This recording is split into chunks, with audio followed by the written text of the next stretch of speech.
अगर आपके पोर्टफोलियो में ये 10 स्टॉक है तो मार्केट अप एंड डाउन की फिक्र करना बंद कर दीजिए सब। तो सर आज का ये जो वीडियो है ये वीडियो उन लोगों के लिए है जो मार्केट के उतार चढ़ाव से डरते हैं, घबराते हैं, अपना बीपी जो है वो हाई कर लेते हैं। तो उन लोगों के लिए आज का ये वीडियो है। मैं जानता हूँ बहुत से लोग हैं जिनके पास ये स्टॉक है और ये स्टॉक होने के बावजूद भी वो मार्केट के उतार चढ़ाव से डरते हैं, अपना बीपी हाई करवा लेते हैं, टेंशन करते हैं, पैनिक में रहते हैं।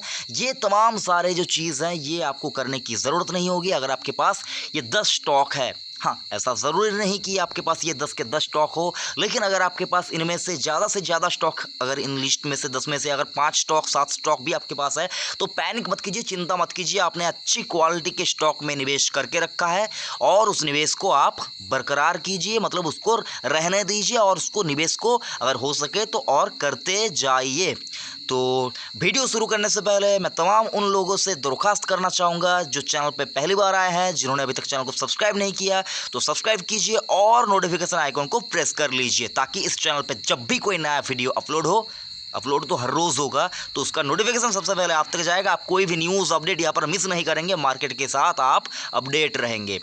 तो चलिए वीडियो आज यहाँ पर स्टार्ट करते हैं और देख लेते हैं क्या कुछ है सारा कुछ। सबसे पहले वाला जो स्टॉक मैंने यहाँ पर सिलेक्ट किया वो है इन्फोसिस। 1 अक्टूबर 2020 का यहाँ पर अगर आप क्लोजिंग प्राइस देखें तो आप देख पाएंगे 1,018 रुपया 70 पैसा इसका क्लोजिंग प्राइस है। बहुत नीचे हुआ करता था, मैंने वीडियो बना कर रखा है, चीख के आपको बोला था इसको बाय कीजिए, लेकिन आप लोगों ने यहाँ पर तब उस वक्त आपने मेरी बात यहाँ पर नहीं सुनी, ज़रा सा भी यहाँ पर कान भी यहाँ पर नहीं लगाया कि भाई क्या बोल रहा है, क्या क्यों बोल रहा है। सारा कुछ यहाँ पर आपका जो दिल है ना वो खुशी से बाग हो जाएगा अगर आप एक वीडियो देखेंगे। डिस्क्रिप्शन में मैं इन्फोसिस के ऊपर एक वीडियो का लिंक दूंगा, उसको देख लीजिएगा। इन्फोसिस ने क्या कुछ दिया है अपने इन्वेस्टरों को वो आप देख लीजिएगा एक बार। तो इन्फोसिस का स्टॉक अगर आपके पोर्टफोलियो में है तो उसको रहने दीजिए, ज़्यादा छेड़खानी मत कीजिए। दूसरा जो स्टॉक है एशियन पेंट। अगर इंडिया को रंगों से रंगना होगा तो एशियन पेंट को भूलना नहीं चाहिए। एशियन पेंट की बात करें, कितना भी चाहे ख़राब सिचुएशन आए, लोग रहेंगे तो अपने घर में। अगर कोई घर से प्यार करता है तो घर को रंग भी लगाएगा। तो रंग लगाने के लिए जो सबसे पहले वाला चॉइस लोगों की होता है तो वो एशियन पेंट ही होता है।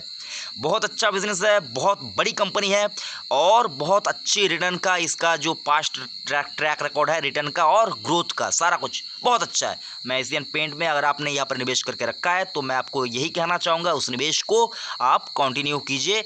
SIP मोड में जितना हो सके खरीदारी करने का यहाँ पर मौका ढूंढे। तो एशियन पेंट चिंता मत कीजिए अगर आपके पोर्टफोलियो में है। तीसरा जो स्टॉक है वो है ITC। देखिए स्टॉक के बारे में ज़्यादा कुछ बोलने की ज़रूरत नहीं है, आपको मैंने बहुत बार बहुत सारे वीडियो बनाकर समझाया है ITC क्या है, क्यों है, कैसा है। और आज भी मैं आपको यही बोलूँगा, 170 रुपये का भाव है ITC को, हो सके तो बाय कीजिए।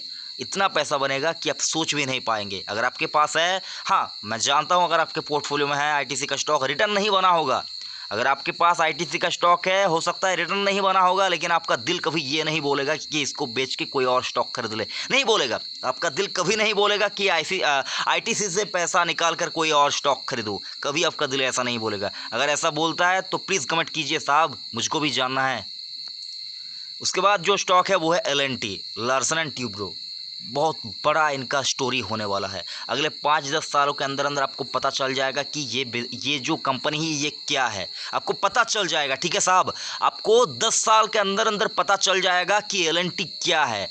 अगर आपने, देखिए सर, एक छोटी सी चीज़ समझाना चाहता हूँ। 25 साल पहले कोई यहाँ पर नहीं चाहता था कि सोना बाई करके रख लूँ। 25 साल पहले कोई भी नहीं चाहता था कि मैं अपने लिए सोना परचेज करके रख लूँ।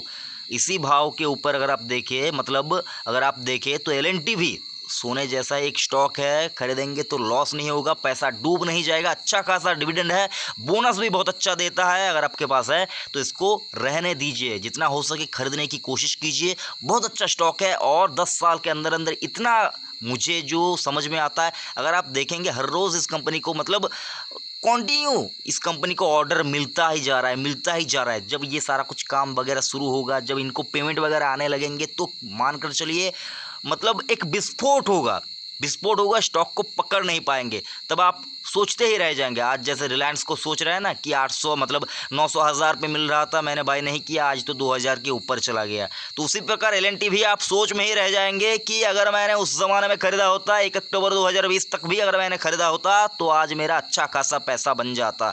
तो मैंने नहीं खरीदा, अफसोस करते जाएंगे। अगर आपके पास है तो होल्ड कीजिए, लेकिन साहब पैसा आपका है, डिसीजन आपको लेना है। मुझको जो लगता है मैं यहाँ पर बता रहा हूँ उन लोगों के लिए जो लोग बहुत ज़्यादा पैनिक करते हैं, लेकिन साहब आपने अच्छी कंपनी के स्टॉक में निवेश करके रखा है, इसको होल्ड कीजिए।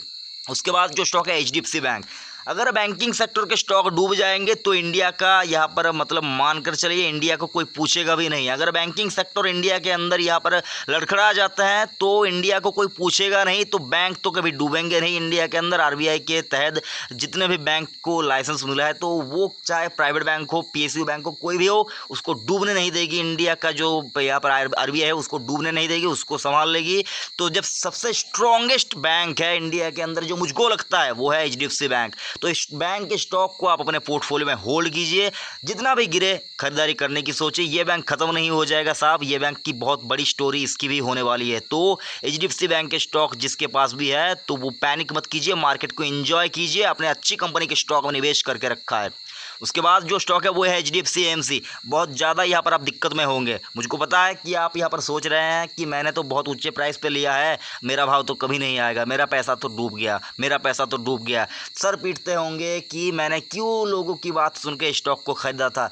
मानकर चले जिस भी किसी की बात सुनकर आपने स्टॉक को खरीदा है उस व्यक्ति को आप 10-20 साल बाद ना बहुत बड़ा एक दिल से थैंक्स बोलेंगे कि उसने बोला था, मैंने इसको खरीद लिया था। हाँ, चाहे जितने भी, मैं आपको कभी ये नहीं बोलूँगा कि किसी की बात सुनकर कोई स्टॉक खरीदे, लेकिन अगर आपने किसी की भी बात सुनकर इस स्टॉक को खरीदा है तो उसको आप 10-20 साल बाद थैंक्स बोलेंगे, दिल से थैंक्स बोलेंगे। तो स्टॉक भी अगर आपके पोर्टफोलियो में है तो बहुत थोड़ा बहुत आपको यहाँ पर तंग कर सकता है, परेशान कर सकता है, लेकिन रिटर्न ऐसा बनेगा म्यूचुअल फंड की जो स्टोरी होने वाली है ना अगले 20 साल के अंदर अंदर, कि आप अभी आज की डेट में आप उसको अंदाज़ा भी नहीं लगा पाएंगे। तो इसको भी रहने दीजिए। अगर आपके पास हिम्मत है पैसा लगाए रखने का तो आपने अच्छी कंपनी में निवेश करके रखा है, बीपी मत हाई करवाइए अपनी, और पेशेंस के साथ मार्केट को एंजॉय कीजिए। एचडीएफसी एएमसी उसी प्रकार का एक स्टॉक है। उसके बाद जो स्टॉक है एचडीएफसी लाइफ, एचडीएफसी ग्रुप की किसी भी कंपनी को मैं यहाँ पर साहब खराब नहीं बोल पाऊंगा। इनके हर वो जो जितने भी स्टॉक है ना वो एक खरा सोना है, खरा सोना साबित हुआ है लॉन्ग टर्म में। तो एचडीएफसी लाइफ की बात करें, इंश्योरेंस और म्यूचुअल फंड, ये दोनों जो बिजनेस है ये बहुत बड़ी एक स्टोरी रचने वाले हैं, लेकिन वक्त थोड़ा ज़्यादा लग सकता है। तो अगर आप ज़्यादा वक्त दे पाएंगे तो एचडीएफसी लाइफ बेहतरीन स्टॉक है। क्वालिटी की बात करें तो प्राइवेट इंश्योरेंस कंपनियों का लीडर है। एलआईसी के बाद अगर कोई इंश्योरेंस कंपनी आती है इंडिया के अंदर, जितने भी इंश्योरेंस कंपनियां हैं उनमें अगर एलआईसी के बाद अगर कोई आता है तो एचडीएफसी लाइफ है। मार्केट शेयर की बात करें तो एलआईसी के मार्केट शेयर को भी ये थोड़ा बहुत कम करके अपने लिए यहाँ पर जगह बनाने की कोशिश कर रहा है। तो ऐसा नहीं कि एचडीएफसी लाइफ आपको बर्बाद कर देगा। एचडीएफसी लाइफ अगर आपने पॉलिसी लेकर रखी है तो बहुत अच्छी इंश्योरेंस कंपनी में से पॉलिसी लेकर रखी है। अगर आपने ये स्टॉक लेकर रखा है तो और भी बेहतरीन काम किया है, तो रहने दीजिए और पॉलिसी को भी कंटिन्यू कीजिए। उसके बाद जो स्टॉक है वो है मदरसन सुमी।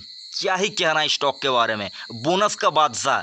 अगर आपने स्टॉक को खरीद के रखा है तो होल्ड कीजिए। ऑटो एंसिलरी कंपनी है, बेहतरीन इनका जो बिजनेस है बहुत ही बेहतरीन है। जो मतलब बेहतरीन सोफिस्टिकेटेड गाड़ियाँ बनाती है कंपनियाँ, उनके लिए पार्ट्स वगैरह सारा कुछ बनाती है। तो इस कंपनी को भी आपको रहने देना है। लंबी अवधि में बहुत अच्छा रिटर्न देके जाएगा, लेकिन पैसा आपका है, डिसीजन भी आपको लेना है। मेरी राय यहाँ पर अगर आप पूछना चाहेंगे तो मैं स्टॉक को कम से कम 15 से लेकर 20 साल के लिए यहाँ पर देखना चाहूँगा।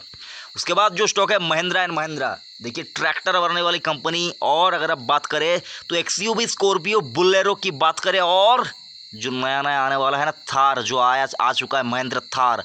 तो ये तमाम जो सारी गाड़ियां हैं, इन गाड़ियों को लेकर और जो ट्रैक्टर वगैरह है सारा कुछ लेकर एक बहुत बड़ा कॉम्बिनेशन बनता है। तो महिंद्रा एंड महिंद्रा भी आपको मैंने कहा था अगर आपको किसी एक स्टॉक में अगर आपको निवेश करना है तो वो महिंद्रा होना चाहिए। मुझको बहुत अच्छा लगता है इनका बिजनेस, और ये कंपनी भी बेहतरीन कंपनी है। इसको होल्ड कीजिए, रहने दीजिए, गिरावट में खरीदारी करने की सोचे। मैंने महिंद्रा एंड महिंद्रा के ऊपर स्पेसिफिक एक वीडियो बना कर रखा है, उसमें आपको आसान भाषाओं में समझाया कि इस स्टॉक को लेकर आपको क्या करना है। उसके बाद जो स्टॉक है वो है बजाज फाइनेंस।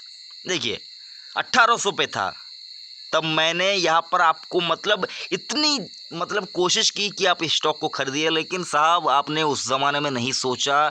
मैंने आप प्लीज़ प्लीज़ सर प्लीज़ इस वीडियो को आप ज़रूर देखिएगा। मैंने बजाज फाइनेंस के ऊपर क्या बोला था, अगर आप देखेंगे तो आज आप सोचेंगे कि उस दिन अगर मैंने नो अबाउट इन्वेस्टमेंट का एक वीडियो देखकर अगर मैंने हिम्मत करके उस दिन खरीदा होता तो आज मैं इतनी प्रॉफिट में होता, मैं इतना प्रॉफिट में होता कि अमीर बन जाता।